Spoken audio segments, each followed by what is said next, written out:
Welcome to the Inside Silverstone podcast, a business-focused podcast covering all things tech, engineering and innovation. Hosted by me, Chris Broome, a huge tech, motorsport and gaming fan, and also the owner of Longhurst, a firm of lifestyle financial planners and independent financial advisors located in Silverstone, Northamptonshire. This is a series of unscripted and unpolished conversations with leading business owners, thought leaders and high-tech talent where we discuss their experiences within the Silverstone business and motorsport region. We will also be asking them to share their knowledge, insight and their thoughts on the future just for you. If you're looking to learn more about the Silverstone high growth region and commercially connect with like-minded peers, you've definitely come to the right place. Welcome to Inside Silverstone. Welcome to the next edition of Inside Silverstone. My name's Chris Broome and I am your host. Today I am delighted to welcome back to the show our good friend Arno van Rooyen from Velocity IT. Arno, welcome back to the show. Hi Chris, thanks for having me back. It's good to be on your show again. Thank you. Arno, as we're doing, this is COVID catch-up, series number 5. So having a good natter with old friends like yourself, as well as new friends, people that we're meeting along the way. And so the first question we love to ask, obviously, is just to really find out what's going on your end, sort of life through COVID, team Velocity, business, opportunities, etc., etc. So how's it all going? It's going well, Chris. Thanks for asking. Obviously, since the pandemic outbreak, beginning of March, there has been a few challenges for us as a business to get people to work remotely, get people to work productively remotely. Obviously, we had a few challenges with, customers getting used to, working in this virtual environment. But I'm happy to report everybody is safe and well. Everybody is settled in well. We're working on quite exciting things at the minute for our customers. We feel that there's a lot of positivity in the air at the minute. We always call the green shoots are starting to show, which is great for us as a business. Team Velocity is doing well. Everybody is safe and well. So on that front, we're very happy and fortunate. So we're very optimistic as a business, sort of going into to Q3, Q4. We feel there's a lot of positivity in the air, with our prospects, also our customers. A lot of people are moving away from these so-called business critical activities, moving back into sort of project initiatives. So that's keeping us, very busy at this point in time. And we look forward to sort of seeing out this pandemic and tackling 2021. Yeah, agreed. And for those that haven't heard of Velocity IT yet, in like a short nutshell, what do you guys do? What's your bag? Well, our bag is really business process automation. So if you have a business process that's manual, somebody sends you an email and that email has to go through, various other stakeholders in order to achieve work or drive an outcome. What we do is we train software to automate that, and we provide these automation platforms. And it's at this point in time of the pandemic, it is actually quite a attractive proposition to have automation because people are working remotely. We are giving people remote capabilities to interact with their processes, and I think people are seeing this as a really, really attractive, like I said, proposition at this point in time. So anything business process automation, that's what we touch. So some of your clients or customers are NHS and also universities. So talk to us about that, because obviously, presumably both of them have been sort of walloped during COVID. Yes, so universities is an interesting one because obviously from a university's perspective, they've got a lot of students, and then there's various sort of work-related or process-related activities that that happens when you run a something like university. With the outbreak of COVID, particularly universities' finance departments became under a lot of pressure because they had to process a lot of refunds, for example. So the sort of work that we've been doing with universities was really helping them to tactically get through this high workload phase, by avoiding manual sort of workflows, so that they could process, refunds quicker. They could look at student well-being easier, and really just to provide them really good visibility, into their processes. And of course, you've got this now disparity between people working. We're not in the office anymore, so we need to connect those people, so that they can still collaborate. So that's been pretty exciting for us. I think one of the things that we've seen, and we always talk about digital transformation and what's the catalyst, but the irony is that sometimes it does take an event like this pandemic to be this catalyst for people to realize, we shouldn't just talk about these things. We should really actually take that step and implementing these automation systems, so we could be effective, and essentially we could work from anywhere in the world. We don't have to be stuck to the office or to the printer at the office, for example. Yeah, and presumably this automation and transformation will help well-being, will increase positivity within the workforce, and hopefully sort of post-COVID, provide us all with, as I said, sort of better well-being and better mindset. Yes, I think so. I mean, I think that there's a lot being said about physical health during the pandemic, but it's also well-being, mental well-being, which is important, and being able to connect with your colleagues for a chat, or understanding where your colleagues are, or giving them the ability to check in or collaborate with you in your sort of your day-to-day work. I know we've got obviously the conference call facilities like Zoom, Microsoft Teams, and so on and so forth, but creating sort of applications where people can check in, they could declare anything health related. So all of these things, that there's a central repository or central portal where staff can go to, where they feel like I can go to this place.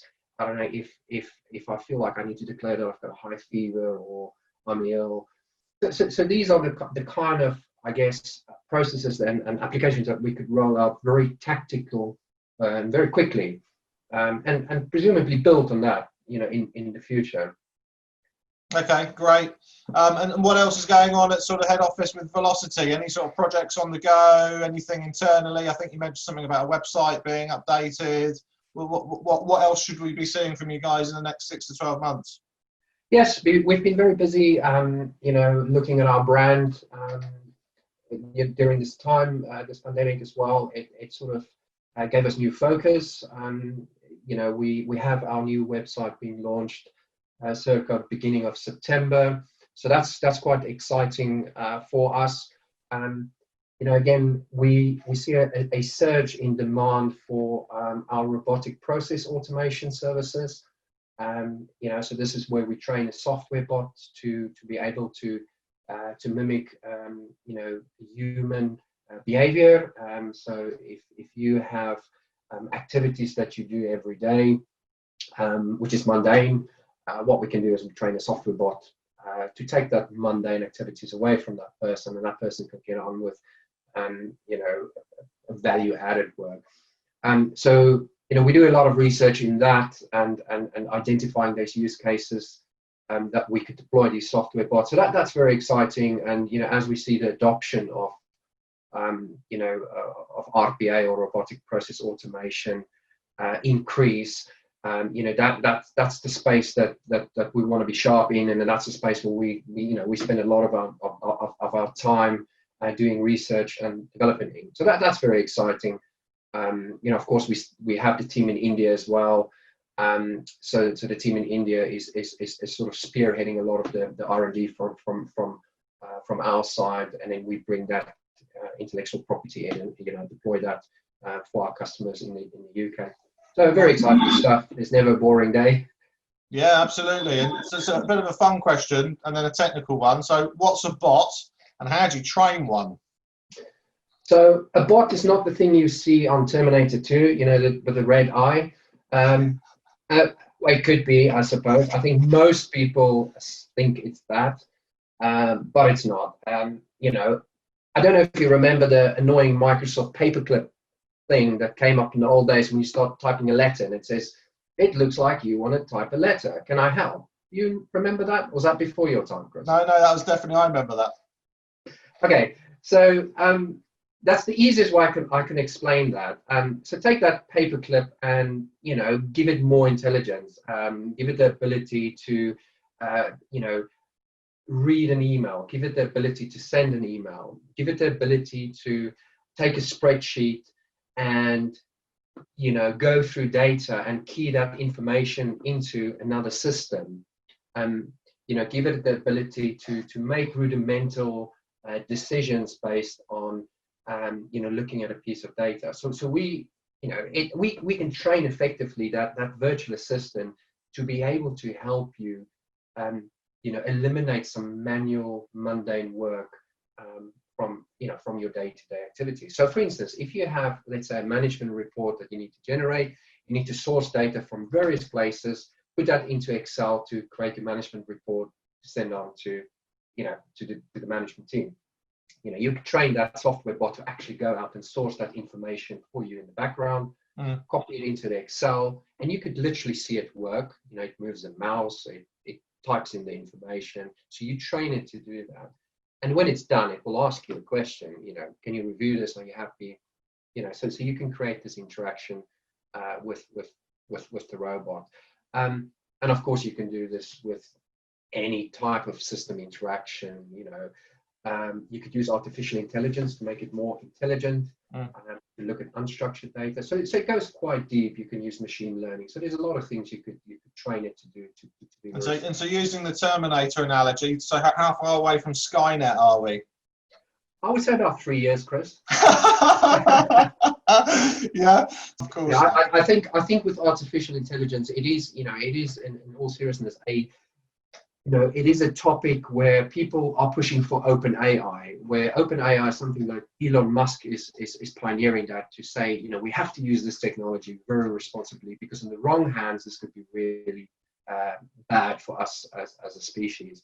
I think, from velocity perspective, we're not in AI and deep learning, we're in machine learning. So we could look at repetitive patterns inside the business, inside your business data, and we can extract that pattern, and by using machine learning, we could train this robot to also spot that pattern. So for instance, if you have a bank statement and you need to do bank reconciliation, you can train that bot to do that. That's just called machine learning. Deep learning and artificial intelligence, I think that's still, I guess, from a application perspective, a business application perspective, there are a lot of kind of key players, but it's not 100% mainstream yet. I don't think Skynet is going to take over soon in our lifetime, providing obviously there's some good governance and responsible governance around that. How do we train a bot? Well, it's easy. It's a studio that you go in, not a physical studio. It's a software studio, and you could drag boxes onto a canvas. And it's a bit like mapping a flowchart to say, well, do this now, read that. If you find this, do that. So it's sort of just composing a flowchart. So that's sort of in a nutshell. I hope that answers your question. Yeah. How do you train it? So ultimately, this is what you guys do. So I thought it was a fun question to ask. So I'm going to start closing off the interview, if that's okay, Arno. So thank you again, obviously, for coming on. Delighted that we can promote Velocity IT and what you guys are doing. 2 questions, both personal. So first question is, it's 2021. COVID's over. Which means you and I can spend even more time together socialising. How amazing is that? But apart from spending more time with me, what's the one thing you're looking forward to doing the most? I think just going back to South Africa, seeing my family there. Obviously, I've still got all my family back home. So it would be nice to see all of them again. Soak up a bit of African sun. Nice. And generally just catching up with them, because we have and having one or two braais, having a few barbecues. Yes, that's right. I mean, be rude not to. So it's a given that's somewhere in the mix. Sure. Good. Last question, which is food related. So you're South African, you like your food, clearly, you like your barbecues. What is the king of crisps? The king of crisps. What's your favourite crisps? I would say salt and vinegar, but the ones in the green packet. Okay, so what makes that? It would be Walker's. Walker's. Salt and vinegar from Walker's. Happy days. Yeah, we've had a variety. I think prawn cocktail was the previous one to that. I think we had a steak, a sort of a steak flavour before that, and cheesy Wotsits before that. So yeah, it's we're going to be building up a nice archive of our tech community, which is what's the best crisp, the favourite crisp. So I will make sure on Saturday when you come over to mine for a socially distant barbecue, we've got some salt and vinegar crisps. What do the kids like? What's their favourite crisps? Whilst we're asking that question, I think anything. You could literally feed them anything that is in a crisp bag. Yeah. So crisps and Fortnite, we're good with the kids. I think so, and just keep the salt and vinegar crisp away from them, because they could be like locusts. They would. So yeah, socially distant the crisps as well away from the kids. Okay, fine. I'll let Louise know. Arno, we digress, but fantastic. Arno van Rooyen from Velocity IT, thank you so much for coming on the podcast. Look forward, obviously, seeing you personally soon, but obviously good luck with the business, and look forward to seeing the new website, which will be out in a couple of months' time. And for everybody listening to this, I will leave Arno's contact details and their company website profile in our show notes. So if you want to get hold of these guys for anything, including designing and teaching of bots, this is the man to do it, and they're the team to do it for you. Arno, thank you very much for coming on the show. Thanks for having me, Chris. The Inside Silverstone podcast is produced by the team at Longhurst for the benefit of those with a passion for all things tech, engineering and innovation. For more information, please visit longhurst.co.uk/Inside Silverstone, whilst also remembering to give us a 5 out of 5 star rating on iTunes. Please note that neither Chris Broome or Longhurst work for Silverstone Park, Silverstone Circuit or Silverstone Technology Cluster.